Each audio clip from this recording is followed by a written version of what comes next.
there! Welcome back to another video on my channel. Today I'm going to be talking about the anti-intellectualism discourse on Booktok. I know, I keep coming at you guys with some old tea. It's what I do best. But if you are interested in discussion or if you're interested in my opinions on it, just keep on watching. Okay, so if you don't know, here's the hot goss. Um, basically, there's a creator on TikTok. It was this young woman, and she was complaining about a lack of discourse on Book Talk when it comes to books. Um, I'm just going to be talking about my takeaways from this video. I will be posting a link to this video in my descriptions, and I will be posting a picture of what this video kind of looks like so you guys can find it more easily. I'm not sure if it's still up or if she deleted it or not, but if I can find it, I will tag it down below.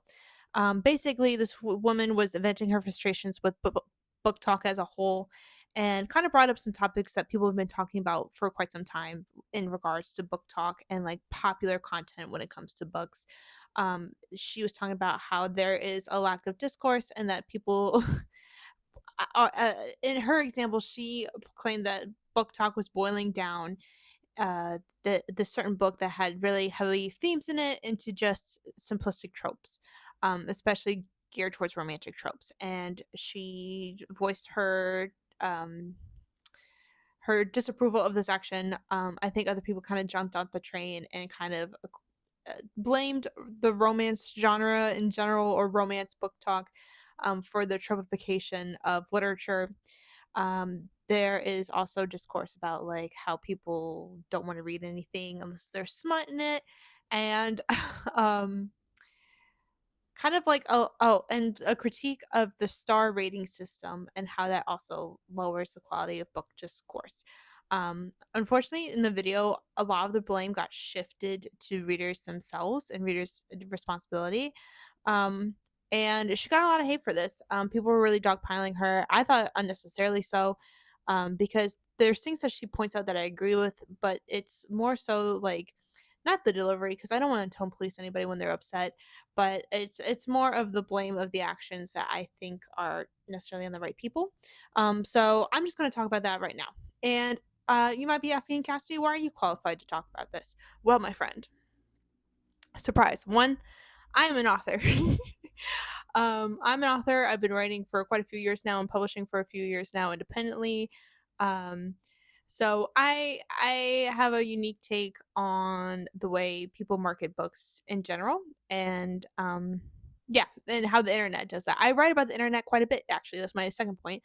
Being on the internet for a long time, I like to dub myself a scholar of the internet. Believe it or not, my master's thesis in college was all about the way different states or governments market themselves online and how they can sway public opinion or policy by internet interactions with one another. And so basically, I wrote a bunch of about a bunch of different Twitter beefs online between different countries. It was fantastic, great time, right? So I understand the internet to some degree. Uh, Three, part of that thesis was talking about the spread of misinformation and propaganda as it related to the 2016 election. And I don't like to toot my own horn, but I've said it on this channel before and I will say it again. Uh, Someone saw the insurrection coming. Someone saw the January 6th insurrection coming. I predict to what extent? No, but I did like bring up in my academic circles the issues that might arise with misinformation online and running one's whole political campaign based off of memes, especially if there's no uh, like moral judgment in what is said and not said, right? Good. And it's funny because like some of my friends from grad school texted me um to ask for my thoughts on the Kamala Harris brat campaign for this summer, and they were just like, girl, you're ahead of your time. And I was like, I know, what can I say? But there it is. Should I have continued my journey in academia based on that? Who knows? Was I pushed to get a PhD in memes? Yes. But did I? No, because the girl's broke. So anyway, that's my third qualification. And like kind of tackling onto that, I am also somebody who grew up in the Midwest. Why is that relevant? Okay, so when we're talking about anti-intellectualism, I think it's really important to point out what sorts of communities kind of push actual anti-intellectualism, right? And I'm from an area where, I come from a pretty blue collar family. There's some people in my family that are in sales, but for the most part, I come from a pretty blue collar family. I'm the only one in my family to have a master's degree.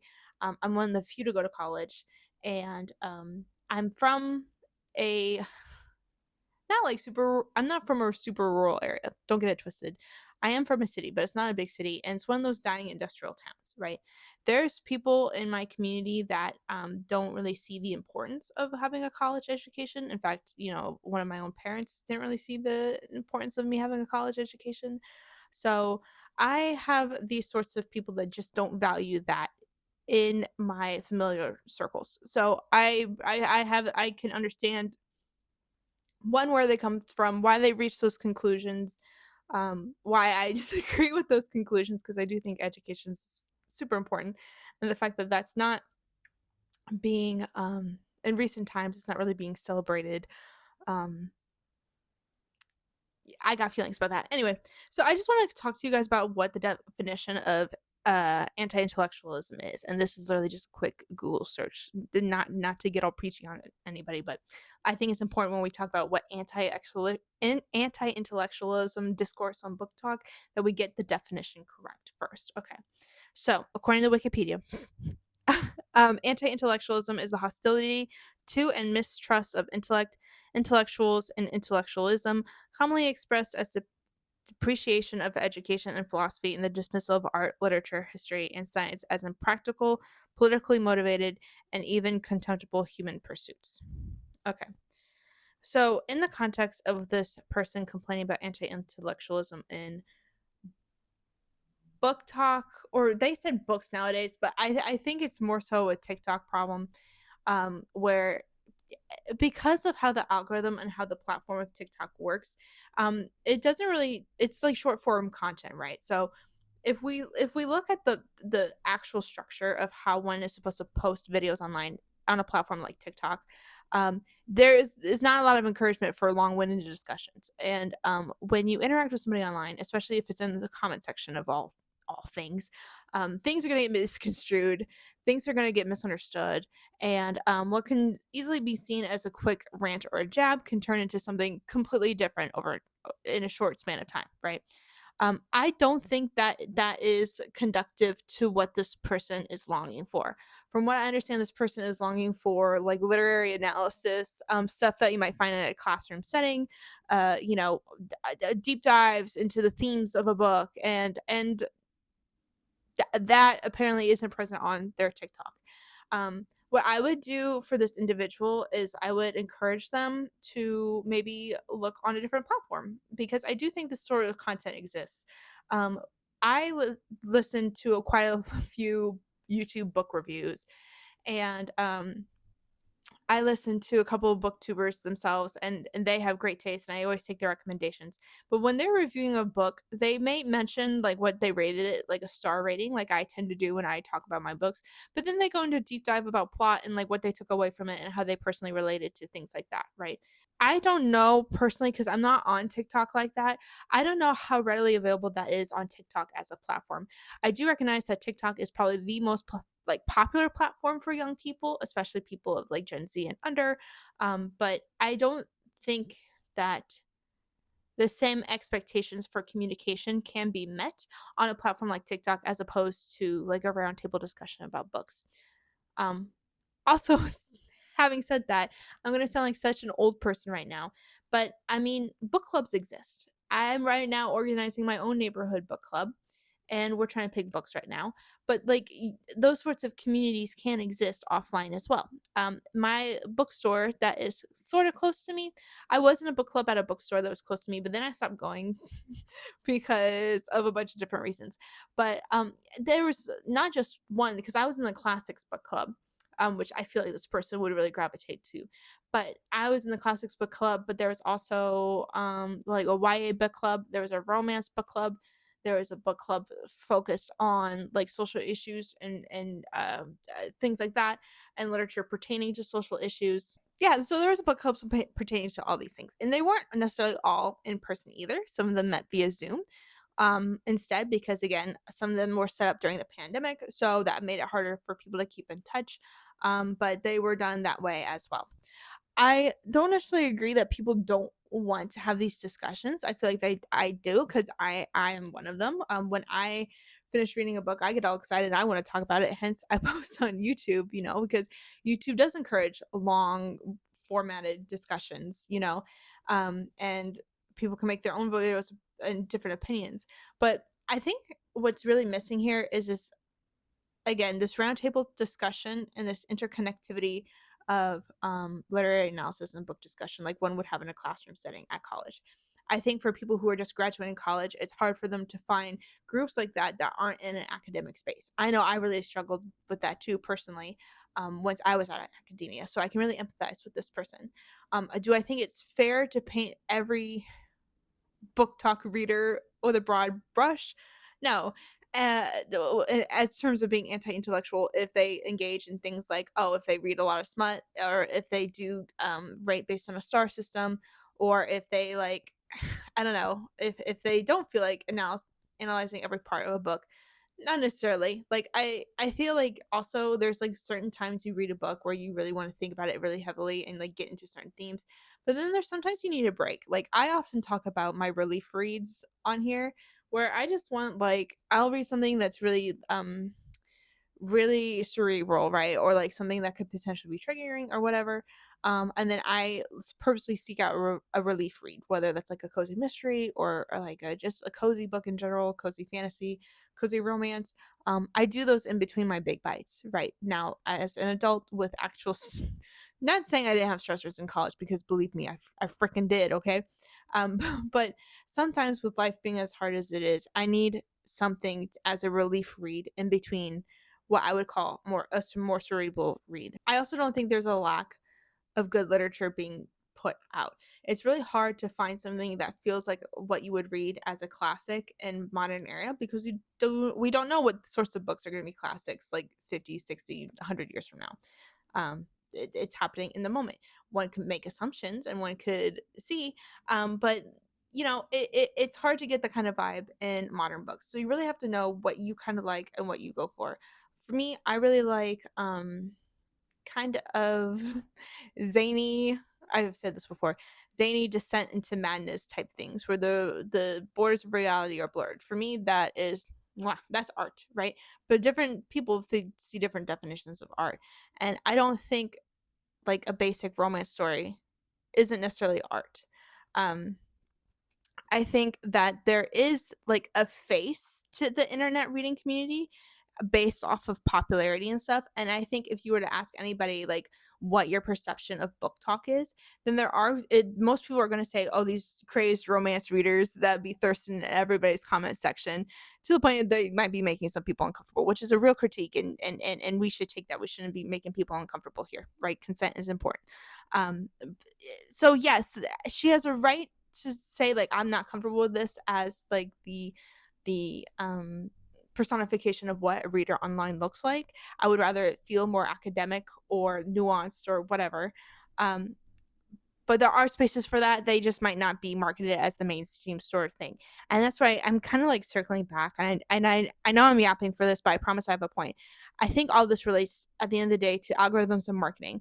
It is far easier to market a book in tropes than it is to market a book based on concept.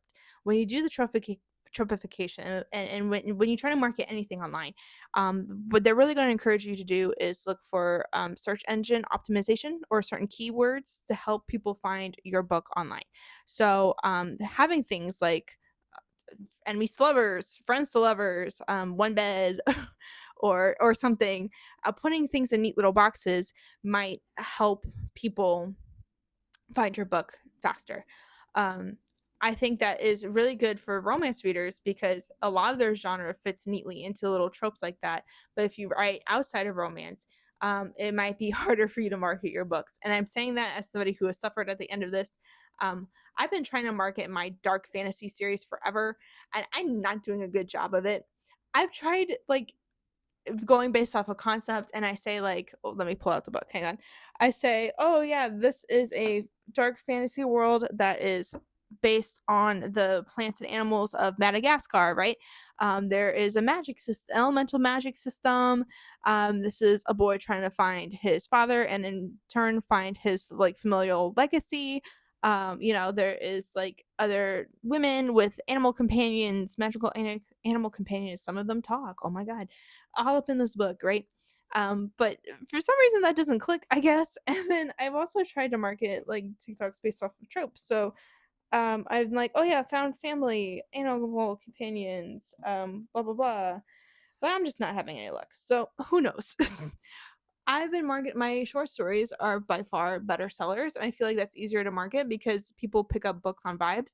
And all I have to say is like for Chris Images, all I gotta say is like Y2K vibes and people are sold. And plus like people have told me they really like the cover. So people look at books for superficial reasons. That's nothing new. But I feel like in the age of the internet where everything is fast, quick, easy, and based off of aesthetic, that is something that people are incorporating into their book marketing as well. Is it a good thing? Is it a bad thing? I don't know. I mean, I guess that's based off of personal opinion. If you really feel like this is going to affect your sales of the book, or maybe you don't feel like you want to fit into a certain aesthetic, then it's going to be harder for you to market yourself rather than confining yourself to little boxes. And I think that's what the frustration was for her as a reader is that you're taking books with such grand concepts and putting them in little boxes. That's not going to work. I totally agree with the example that she said. But like I said, I don't necessarily think that's the reader's fault. I think this is a marketing and platform problem. Likewise with the stars, again, it's a really basic, simple way of rating system of rating something. Um, it's either 1 star, you hated it, 5 stars, you loved it, and there's little things in between. But like on Goodreads and stuff, who like platforms that like employ those sorts of rating system, there's also this comment section. And trust me, if you've been on Goodreads, you know these girls can write. Okay, these people are writing longer paragraphs than the books themselves sometimes, right? And so like that's great too. So I don't think it's fair to make a blanket generalization of people dumbing down books in this day and age.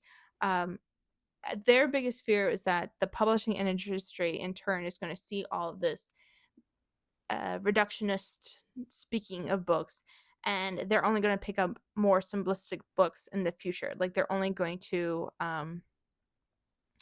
pick up these, I don't know, small brain type stories or whatever.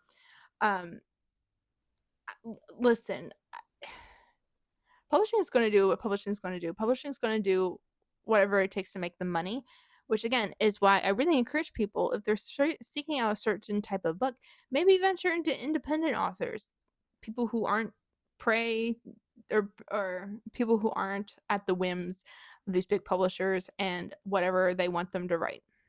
I have a lot of mutuals on Threads who are romance writers, dark romance writers, whatever. And when this TikTok came out, a lot of them took personal offense to it. They made it seem like if you are somebody who actively reads a lot of smut or romance, then that means you can't be an intellectual. Of course, this is black and white thinking on both ends. I don't think that's the case. I think people can string together literary analysis even if they just read romance. Sometimes romance deals with like different themes, right? Just because it's romance doesn't necessarily mean there's not any underlying political themes, psychological themes. I mean, emotional things going on.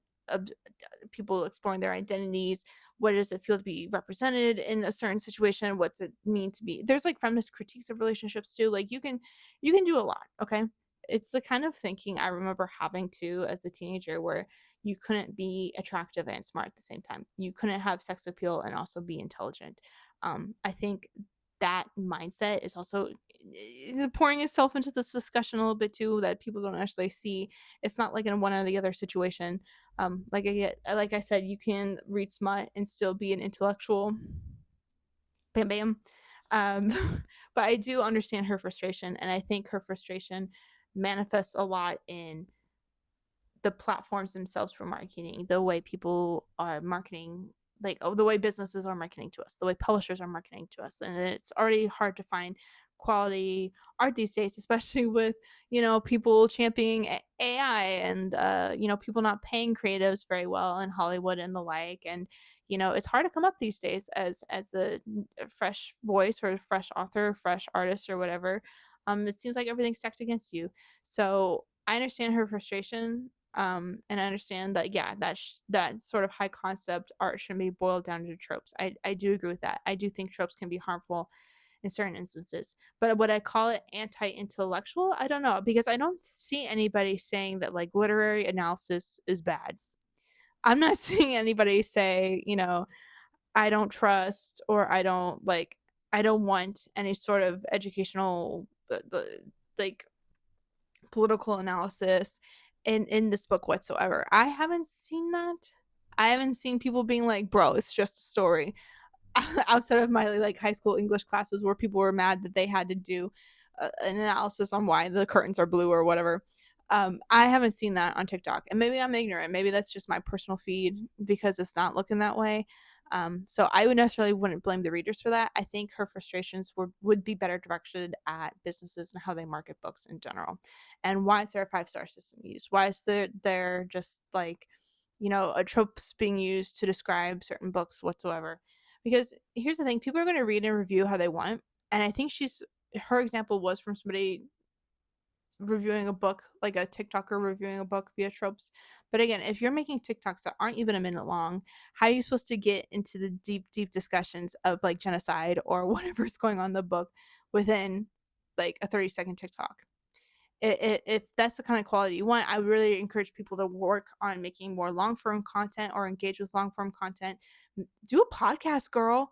Or like this sort of content's there. There are reviewer spaces. It just might not be as immediate and convenient as one would like. But I do think it's hard because these sorts of criticisms of quote what's an intellectual space. Like, okay, romance is heavily read and consumed by women. All books in general are heavily read and consumed by women or from presenting folks, right? It doesn't mean everybody. Of course, there's men that read. But as a whole, the industry is dominated by female readers, especially romance. So I feel like it's, again, one of the things I saw my friends talk about is that, like, a lot of times when you hear these, like, anti-intellectual criticism of something that's really enjoyed and consumed by women, it's just kind of reinforcing this image of like, well, what does traditional academia look like? It's very masculinized, and it's only through the gaze of like established white men, right? That they get to dictate what's high art. They get to dictate what is, seen as culturally relevant. Even though for the masses, like a cultural phenomenon is really just culture is really decided by the mass of people, right? So should we be hating on stuff that is popular with women? You know, I, I always push back against this when people make fun of like boy bands, or despite me not liking Taylor Swift, is similar with Taylor Swift, right? Like women like Taylor Swift, women like boy bands. Anything women tend to like tends to get frowned upon. So, as somebody who writes like a lot of femme-focused horror, I have a soft spot from where these romance people are coming from, right? Like I get what they're saying. Um, Whereas we should, what defines culture? I would say like the silliest things become culture, right? Like SpongeBob SquarePants, I think is a highly significant cultural movement, at least within the United States, if not in other parts of the world, right? How many people can quote SpongeBob SquarePants on the daily for lots of different situations in life? And would we consider SpongeBob SquarePants high art? I don't know. But is it culturally significant? Yes. Can people do a whole literary analysis on SpongeBob SquarePants? I bet they could. I did literary analysis on the Pokemon franchise in college. you know, I enjoy taking stuff that's well enjoyed by the masses and getting a deeper meaning out of it. And I've seen so many deep dive channels do that too, with like, oh my god, with so many different internet things like Neopets. There's a channel that does like a bunch of Garfield stuff, like all this crazy stuff. I'm the kind of person that enjoys that. So I feel like I'm in the perfect wedge of, yes, I love things that are in pop culture and that are popular. They provide this sort of value for me. Yes. But I can also recognize that, like, can we apply traditional literary analysis and different modes of analysis to these things? Of course we can. And it's fun. It's totally fun. I don't think those modes of analysis are reserved for some highbrow art or art that has to take itself seriously. So that's where I operate. I'm in the goofy, but let me dissect camp. So I feel like I'm smushed in between these two camps right now of like the whole anti-intellectualism discourse on TikTok. I'm not on TikTok, so I'm not talking on TikTok. I just thought I would bring my little ramblings to YouTube, and maybe through the power of editing, I will come up with a concise thought about this. So I guess my conclusion for this is this person right? Yes, to an extent. Are the people criticizing them right? Yes, to a certain extent. There you go. I hope you enjoyed this video. Thank you so much for watching. If you like this video, feel free to give it a like. You can comment down below. Let me know your thoughts on the subject. It's, I'm here to listen. I'm here to see, like, because again, at the end of the day, I write books, but books are for readers. Like, I can make art, but then it goes out into the world of readers. So maybe readers have a more personal stake in this than I do. I'm coming from this from a perspective of somebody who enjoys the craft and like seeing it applied in different ways. But it is what it is. So if you're a reader with strong opinions, let me know in the comment sections down below. You can share this video with a friend, or you can subscribe to the channel. Please, please, please. That would help me out a lot. And until next time, thanks. Bye.